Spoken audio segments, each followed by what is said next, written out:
మొట్టమొదట ఏది కూడా గ్రామంగా ఉంటుంది, గ్రామం తర్వాత పేటగా ఉంటుంది, పేటలో సంత జరుగుతుంది, సంత జరుగుతుంది కాబట్టి ఇది పేట అయింది. అంటే సంత అనేది ఎక్కడ ఉంటుంది అంటే సామూహికంగా అందరూ ఒక్క జాగా చేరేదాన్నే సంత అంటారు. కాబట్టి ఈ రోజు మనం 5 వార్డుల్లో నుంచి సామూహికంగా ఒక్క జాగాలో చేరే సంతకు ప్రత్యేకత పేట, అవునా కదా? కానీ గ్రామం నుంచి పేట, పేట నుంచి పట్టణం 3 విభాగాలుగా విభజించబడుతుంది. దాంట్లో నడిభాగంలో ఉండేదే పేట. జనరల్ గా గ్రామ సాంప్రదాయాల్లో నుంచి వస్తుంది ఏది కానీ పేటకు. కాబట్టి గ్రామ సంప్రదాయ విధి విధానాలకు మారుపేరైనటువంటి ఈ సంతపేటలో ఈరోజు ఈ 5 అందరూ జగన్మోహన్ గారి నాయకత్వాన్ని బలపరచాలని, అదేవిధంగా నా మీద నమ్మకంతో నన్ను ఇక్కడ ఎమ్మెల్యే అభ్యర్థిగా జగన్మోహన్ రెడ్డి గారు నా బలాన్ని ఇక్కడ ప్రదర్శించాలని ఈరోజు సంతపేట చుట్టుపక్కల ఉన్నటువంటి 5 వార్డు నాయకులు, కాంగ్రెస్ పార్టీ ప్రతి ఒక్కరికి కూడా పేరు పేరున ధన్యవాదాలు తెలుపుకుంటున్నాం. ఎందుకంటే ఏదైనా మొదలు పెట్టేది 0 నుంచే. అంటే మన మొదలు ఎక్కడి నుంచి స్టార్ట్ అయిందంటే పేట నుంచి స్టార్ట్ అయింది. పేట నుంచి స్టార్ట్ అయితే పట్టణానికి విస్తరించి మళ్ళీ కార్పొరేట్ సిటీలకు విస్తరిస్తాం. కాబట్టి ఈరోజు ప్రస్తావన పేట నుంచి స్టార్ట్ అయింది కాబట్టి మనం ఇంకా ప్రారంభం అనేది ఇంకా ఆగదు. ఎందుకంటే సంతపేట చుట్టుపక్కల ఉన్న జనాల అభిమానం ఆకాశం చిల్లు పడిందా భూమి దత్తరిలిందా అనే విధంగా ఈరోజు సంతపేట ప్రజలు వాళ్ళ శక్తి రూపాన్ని నిరూపించారు. నేను కారు దిగినప్పటి నుంచి సభావేదిక వరకు వచ్చేంత వరకు ఇక్కడి ప్రజలు నా మీద చూపించినటువంటి ఆదరణ, వాళ్ళు చేసినటువంటి ఆచరణ, వాళ్ళు చూపించినటువంటి అభిమానం అది వర్ణనాతీతమని ఈ సభాముఖంగా తెలియజేసుకుంటాను. ఇకపోతే వైఎస్ జగన్మోహన్ రెడ్డి గారి గురించి చెప్పాలంటే వైఎస్ జగన్మోహన్ రెడ్డి గారి దగ్గర తను పార్లమెంట్ సభ్యుడిగా ఉన్నప్పటి నుంచి నేను తన వెంటే నడిచాను, తన అడుగు జాడల్లోనే నడిచాను. దాని తరువాత తను పార్టీ ప్రారంభించిన రోజు కాంగ్రెస్ సభ్యత్వానికి రాజీనామా చేసి మొట్టమొదట రాష్ట్రంలోనే ఎక్కడా లేని విధంగా పెద్ద మీటింగ్ అరేంజ్ చేసి ఆ రోజు చేయడం జరిగింది. అదేవిధంగా దాని తరువాత మొట్టమొదట జగన్మోహన్ రెడ్డి గారు రైతు దీక్ష అని చిత్తూరు కలెక్టరేట్కి వచ్చారు. మనం అందరం కూడా చూసాం.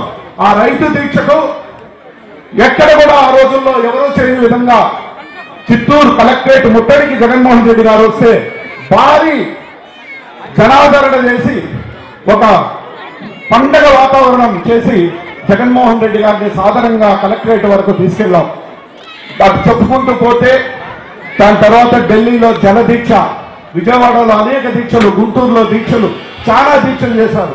అతను ఏ కార్యక్రమం చేసినా ఇది నా కార్యక్రమం అనే విధంగా ఆయన సైనికుడిగా నేను పనిచేశాను కాబట్టి నా కష్టాన్ని గుర్తించి చిన్న స్థాయి వ్యక్తినైనా నాకు ఈరోజు ఎమ్మెల్యేగా ఇక్కడ అభ్యర్థిగా తను సమన్వయకర్తగా ఈరోజు ఇక్కడ చిత్తూరుకి ఇచ్చారంటే అది ఆయనలో ఉన్న ఒక నమ్మకం. అదేవిధంగా ఆయన ప్రత్యేకించి మహిళా పక్షపాతి. ఎందుకంటే మహిళలంటే ఆయన చాలా గౌరవించే వ్యక్తి. మీరు చూస్తే ఏ పథకం పెట్టినా ఆయన మహిళల ద్వారానే పథకాలు ప్రవేశపెడతారు. ఎందుకంటే ఆయన కూడా 2 ఆడపిల్లల తండ్రి కాబట్టి మహిళలనే ఎందుకు ఆయనకంత ప్రేమ అభిమానం అంటే మహిళ మహాశక్తి, సాధకురాలు ఎవరంటే మహిళలు.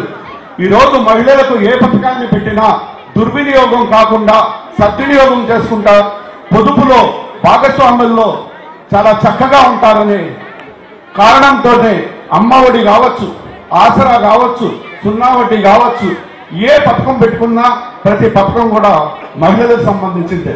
ఎందుకంటే ఆయన నమ్ముకునింది మొదటి రోజు నుంచి, ప్రభుత్వం వచ్చిన మొదటి రోజు నుంచి మహిళల్ని.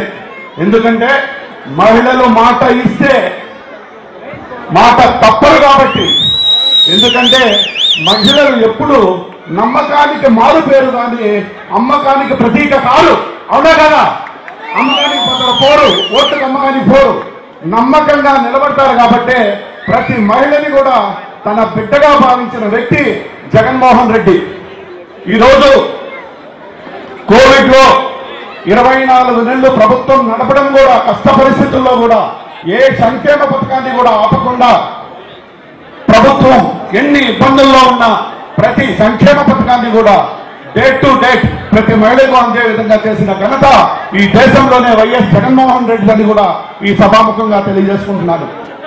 అదేవిధంగా ఇక చెప్పుకుంటూ పోతే జగన్మోహన్ రెడ్డి గారు చేసిన సంక్షేమ పథకాలు మాకంటే మీకే ఎక్కువ తెలుసు కాబట్టి మీకు కూడా కొంత విసుగొస్తుంది. ఇకపోతే మన పట్టణ విషయానికి వద్దాం. మన పట్టణం 40 సంవత్సరాలుగా ఎక్కడ వేసిన గొంగలు అక్కడే ఉంది. ఈ పట్టణానికి మనమందరం చీపురు పట్టాలా, మనమందరం చీపురు పడితేనే శుభ్రం చేసేదానికి అవుతుంది. దీంట్లో భాగంగా ప్రతి మహిళ, ప్రతి ఉద్యోగి, ప్రతి డాక్టరు, ప్రతి లాయరు, ప్రతి రిటైర్డ్ ఆఫీసర్లు అందరూ కూడా ఆదివారం ఉదయం 6 నుంచి 8 వరకు ప్రతి ఒక్కరు మన ఇల్లు మనది శుభ్రం, మన వీధి శుభ్రం అనే ఒక కార్యక్రమం ద్వారా ప్రతి ఒక్కరూ చీపురు పడితేనే ఈ ఊరు శుభ్రం చేసేదానికి అవుతుందని కూడా ఈ సభాముఖంగా తెలియజేసుకుంటాం. మొట్టమొదట జగన్మోహన్ రెడ్డి గారు నెక్స్ట్ ప్రభుత్వం ఏర్పరుస్తేనే మన పట్టణానికి మొదటి కార్యక్రమం చీపురు పట్టి ఊడ్చే కార్యక్రమంగా ఈ సభాముఖంగా తెలియజేసుకుంటున్నాను. అదేవిధంగా ఇక్కడ చదువుకున్న పిల్లలందరూ కూడా బెంగళూరు, హైదరాబాద్, చెన్నై ఇట మెట్రోపాలిటన్ సిటీల్లోపై ఉద్యోగాలు చేసుకుంటున్నారు. ఈ రోజు చిత్తూరుకున్న వనరులు, అదేవిధంగా వసతులు చెబితే ఈ దేశంలో ఏ రాష్ట్రానికి కూడా లేనన్ని విధంగా చిత్తూరుకు అన్ని ప్రత్యేకతలు ఉంది. ఎందుకంటే చిత్తూరు నడిబొట్టు.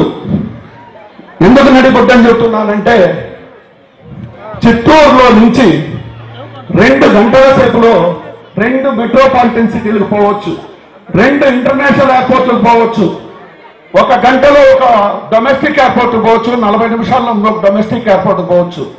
150 కిలోమీటర్ల దూరంలో 3 పోర్టు కనెక్టివిటీలు ఉంది. ఇన్ని వసతులున్న ఈ చిత్తూరు అభివృద్ధి చెందలేదంటే కారణం పాలకుల యొక్క నిర్లక్ష్యమే. ఎందుకంటే ఇక్కడ చదువుకున్న మన పిల్లలందరికీ కూడా రాబోయే రోజుల్లో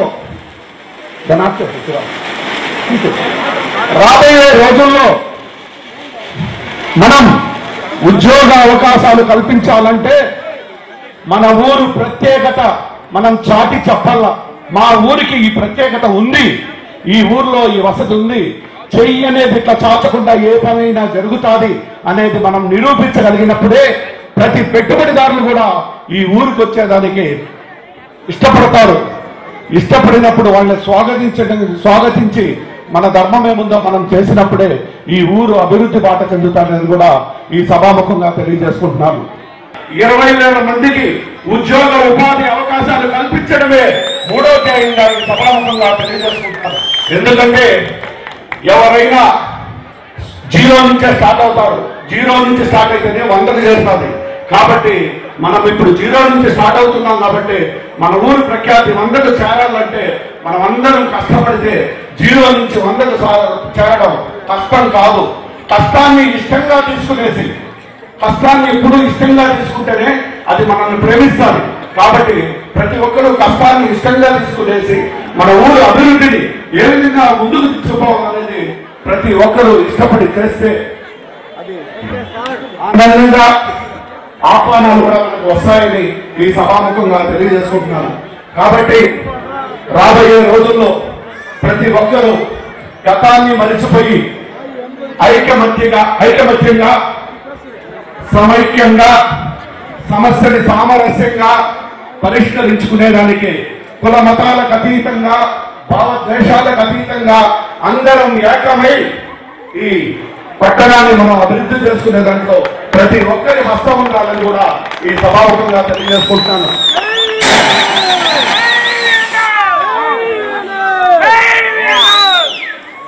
అదేవిధంగా ఈ చిత్తూరు పట్టణంలో నేను 200 రూపాయల జీతంకు ఒక నెలకు పనిచేసినాను. 200 రూపాయలకు కానీ 200 జీతం ఒక లారీ ఉంది, 2 లారీలు అయింది చాలు కదా మనకు ఎందుకు అనుకుంటే ఏది కాదు.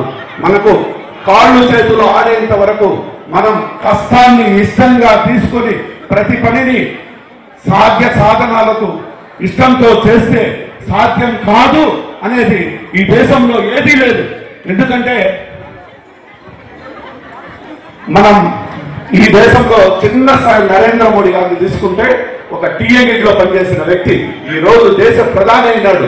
అటువంటి గొప్ప చరిత్ర ఉన్న దేశం మన దేశం కాబట్టి మన ఊరు అభివృద్ధి చేసుకోవడం పెద్ద సాధ్యం కాని పని కాదు. కాబట్టి మనమందరం ఐకమత్యమై రాబోయే రోజుల్లో ఈ ఊరు ఈ పట్టణం ఒక రోల్ మోడల్ గా రాయలసీమలోనే నిలవాలనేది ప్రధాన ధ్యేయంగా ఈ సభాముఖంగా తెలియజేసుకుంటున్నాను.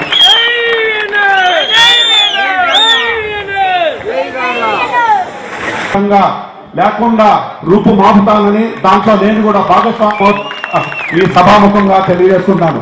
ఎప్పుడైతే మనం ఇట్లా చెయ్యి చాచమో మనం యాచకులము కామో ఆ రోజే ఈ ఊరిని మనం దులిపేసినట్టే లెక్క. కాబట్టి ఎప్పుడు కూడా నన్ను నమ్మి నా మీద అభిమానం చూపించినటువంటి ఈ యావత్ ప్రజలందరికీ కూడా ఈ రోజు ఈ సభావేదికలో మాటిస్తున్నాను. మిమ్మల్ని ఎప్పుడు కూడా తల దించను, చెయ్యి చాచనని కూడా ఈ సభాముఖంగా తెలియజేస్తుంటాను. కాబట్టి మాట్లాడుతూ ఉంటే ఇంకా చాలా మాట్లాడచ్చు. అందరికీ సమయం చాలా ఎక్కువైంది కాబట్టి ఇంకా ఒకసారి మన జగదీష్ భూపేష్ వీళ్ళందరూ వాళ్ళ సారథ్యంలో ఇక్కడ ఇంకా పెద్ద మీటింగ్ ఆర్గనైజ్ చేస్తా ఉన్నారు. అప్పుడు కూడా ఇంకా మాట్లాడాలి కాబట్టి ఆడవారు కూడా ఇబ్బంది పడుతున్నారు. కాబట్టి ఈరోజు మీరందరూ కూడా జగన్మోహన్ రెడ్డి గారిని ఆశీర్వదించి జగన్మోహన్ రెడ్డికి తోడుగా ఒక రాముడికి హనుమంతుల్లాగా ఉడతా భక్తిగా నా వంతు సహకారం కూడా ఈ పట్టణానికి నేను ఏదో కొంత చేశాను. కాబట్టి నన్ను మీలో ఒకటిగా భావించి మీ మనిషిగా స్వీకరించి మీ ఆశీర్వాదాలు నాకు ఉండాలని కోరుకుంటూ ఈ అవకాశం ఇచ్చిన ప్రతి ఒక్కరికి కూడా పేరు పేరున ధన్యవాదాలు తెలుపుతున్నా. జై జగన్. నేను ఇప్పుడు స్లోగన్ చెప్తాను, ఆ స్లోగన్ అందరూ కూడా అదే విధంగా చెప్పాలా. వైఎస్ జగన్మోహన్ రెడ్డి గారిని మళ్ళీ ముఖ్యమంత్రి చేసుకోవడానికి నేను సిద్ధంగా ఉన్నాను, నేను సైతం సిద్ధంగా ఉన్నాను. చాలా అద్భుతంగా అన్ని మాకు చెప్పినారు. ఇప్పుడు హౌసింగ్ కాలనీ రమణ ఈ ఊరికి ఒక పెద్ద సమస్య ఉంది. ఆ సమస్య ఏమంటే డంపింగ్ యార్డ్ అనేది సంతపేటకు నడిబొడ్డులో ఉంది కాబట్టి అందరికీ ఇబ్బందికరమైంది.